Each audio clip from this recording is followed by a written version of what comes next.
Assalamualaikum warahmatullahi wabarakatuh.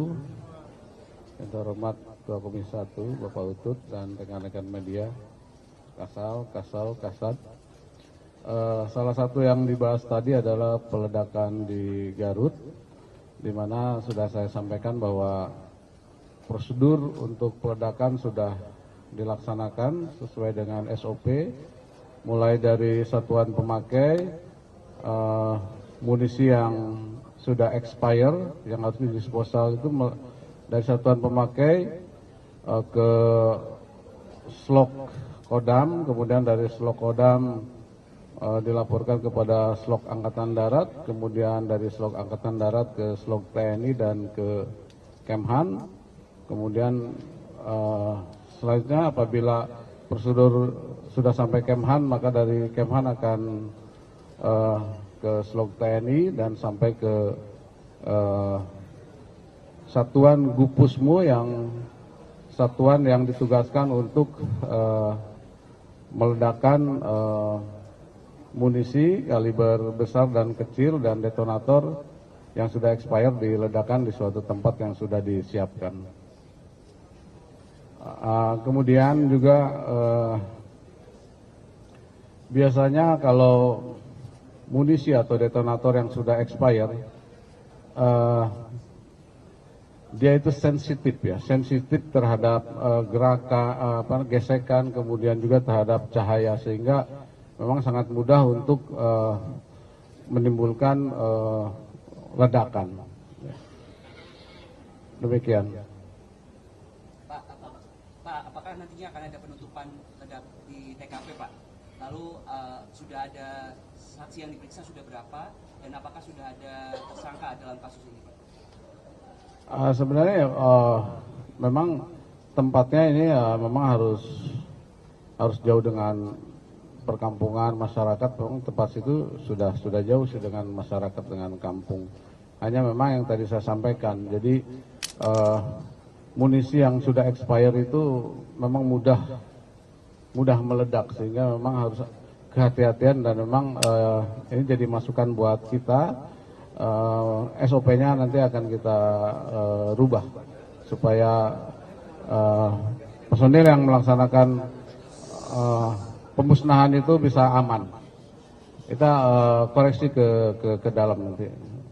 Mudah-mudahan ke depan tidak terjadi seperti itu lagi.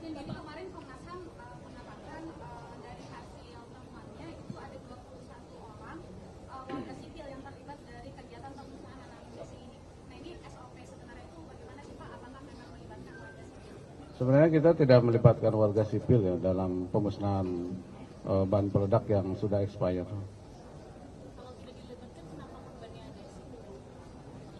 Sebenarnya masyarakat sipil itu tukang masak dan pegawai di situ.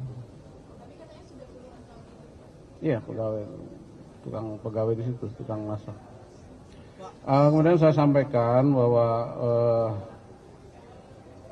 hak-hak yang diberikan kepada korban, yang pertama santunan risiko kematian sejumlah 350 juta, kemudian juga ada nilai tunai tabungan asuransi, kemudian bantuan beasiswa 30 juta per 2 anak, kemudian gaji terusan 12 kali gaji pokok tetap, dan gaji pensiun 50% kali gaji pokok.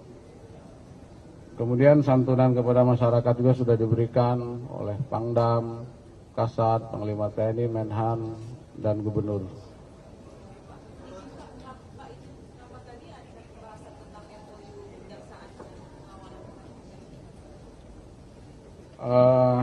Salah satunya itu, jadi pelibatan TNI di Kejaksaan sebenarnya sudah sesuai dengan Undang-Undang Nomor 3 Tahun 2025 tentang TNI, yaitu tugas pokok TNI dan tugas dalam UMSP, yaitu mengamankan objek vital nasional yang bersifat strategis, kemudian penempatan prajurit aktif di Kejaksaan TNI. Kemudian juga ada nota kesepahaman TNI dengan Kejaksaan Nomor 4 Tahun 2023 yang isinya yaitu tentang pendidikan dan latihan, kemudian pertukaran informasi, kemudian penugasan prajurit TNI di lingkungan kejaksaan, kemudian penugasan jaksa sebagai supervisor di Otjen TNI, dan dukungan dan bantuan personil TNI, kemudian dukungan kepada TNI di bidang perdata dan TU, kemudian pemanfaatan sarana prasarana dan koordinasi teknis penyelidikan dan penuntutan serta penanganan perkara. Kemudian juga telah terbit Perpres nomor 66 tahun 2025 tentang perlindungan negara terhadap jaksa, yaitu pasal 2 dan pasal 4. Pasal 2 yaitu jaksa berhak mendapatkan perlindungan negara dari ancaman yang membahayakan diri, jiwa dan atau harta benda. Kemudian pasal 4, perlindungan negara dilakukan oleh Polri dan TNI. Komitmen TNI, kita bekerja secara profesional dan proporsional serta berorientasi kepada sinergitas kelembagaan dan dapat meningkatkan keamanan dan efektivitas penegakan hukum di Indonesia. Terima kasih.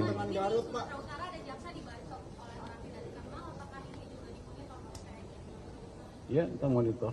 Ada laporan dari Pangdam kepada saya. Pak, terkait dengan Garut, Pak, ada temuan dari Komnas HAM, Pak.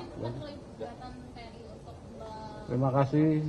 Pak, terkait dengan Garut ada temuan dari Komnas HAM, itu penggunaan urea, Pak. Baik, Ibu Bapak, saudara-saudari sekalian yang memang nanti memerlukan, silahkan WA kepada Kapuspen Hankam ataupun Mabes TNI. Nanti ada LO yang mengatur sehingga bisa lebih mendalam. Dari saya itu dan Panglima juga mohon waktu. Iya, silakan. Tadi semua sudah dijelaskan, kita sudah melihat semuanya dari sisi prosedur dan aturannya memang dibolehkan. Nah, yang kita jaga adalah jangan sampai ini melebihi kewenangan. Demikian ya teman-teman, terima kasih. Ya. Nanti setelah main. Ayo silakan.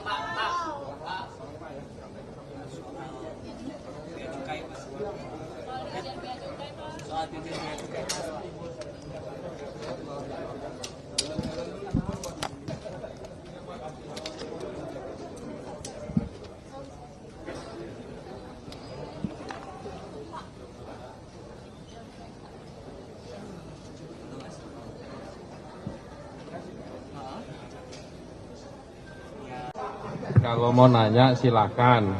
Pak Panglima dulu yang ditanya apa saya dulu? Pak Kepala Staf mana? Pak Kasat mana? Pak Kasat lagi di toilet, nanti menyusul. Ya, selamat sore teman-teman pers. Baru saja Komisi 1 rapat kerja dengan Panglima TNI dan para Kepala Staf. Hadir pula Pangkostrat, Irjen Mabes TNI, Kabais dan para Asrenum dan para Asrena. Intinya tadi kami memang minta maaf harus tertutup karena isunya strategis. Itu pengantar dari saya. Yang paling penting Komisi 1 sepakat untuk TNI terus didukung dan penguatan dan ujung-ujungnya untuk mendukung pemerintahan Pak Prabowo. Pak Prabowo sebagai pemenang pemilu perlu didukung untuk mewujudkan cita-citanya. Itu poin yang paling penting dari rapat kerja tadi. Selanjutnya saya persilakan Panglima untuk menyampaikan.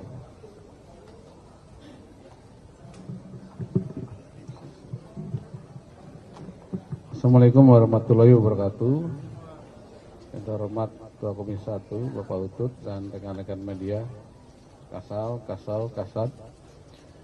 Salah satu yang dibahas tadi adalah peledakan di Garut, di mana sudah saya sampaikan bahwa prosedur untuk peledakan sudah dilaksanakan sesuai dengan SOP, mulai dari satuan pemakai, munisi yang sudah expire, yang harus didisposal itu dari satuan pemakai ke slok Kodam, kemudian dari slok Kodam dilaporkan kepada Slok Angkatan Darat, kemudian dari Slok Angkatan Darat ke Slok TNI dan ke Kemhan.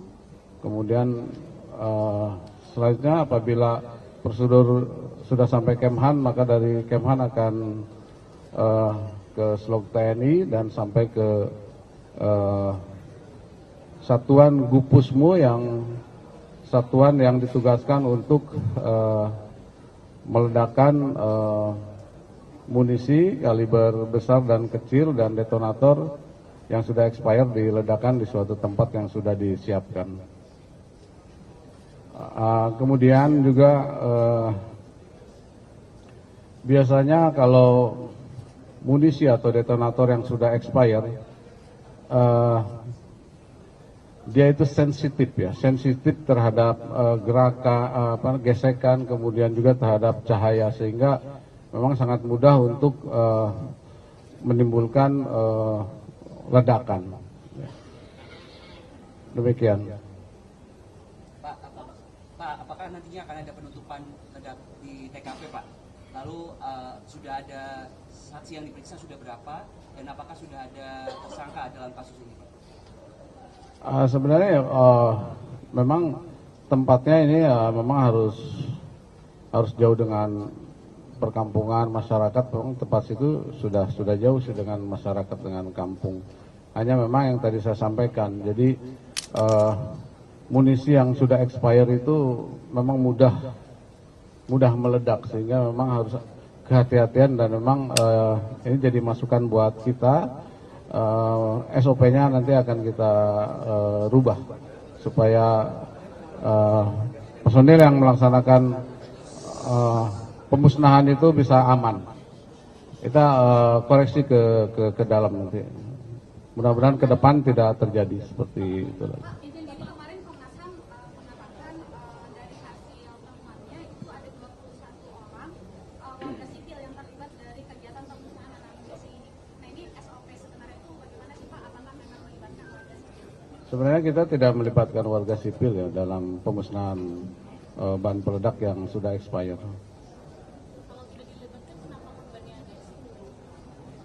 Sebenarnya masyarakat sipil itu tukang masak dan pegawai di situ.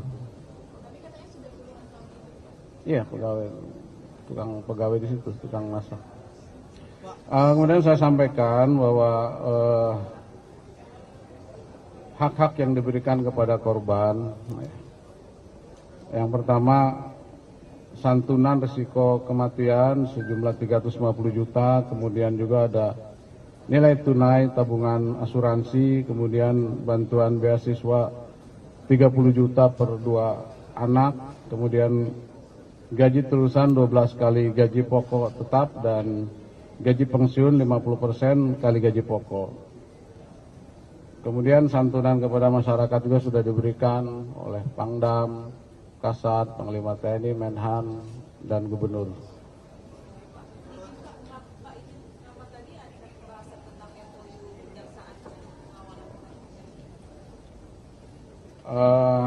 Salah satunya itu, jadi pelibatan TNI di Kejaksaan sebenarnya sudah sesuai dengan Undang-Undang Nomor 3 Tahun 2025 tentang TNI, yaitu tugas pokok TNI, dan tugas dalam UMSP, yaitu mengamankan objek vital nasional yang bersifat strategis, kemudian penempatan prajurit aktif di Kejaksaan TNI.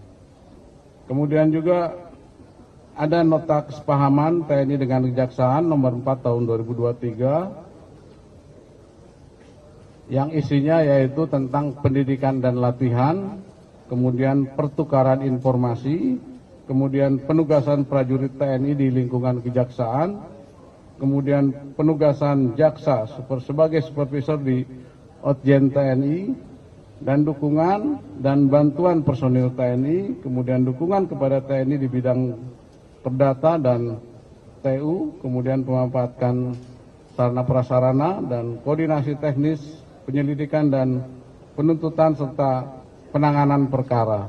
Kemudian juga telah terbit Perpres nomor 66 tahun 2025 tentang perlindungan negara terhadap jaksa, yaitu pasal 2 dan pasal 4. Pasal 2 yaitu jaksa berhak mendapatkan perlindungan negara dari ancaman yang membahayakan diri, jiwa dan atau harta benda.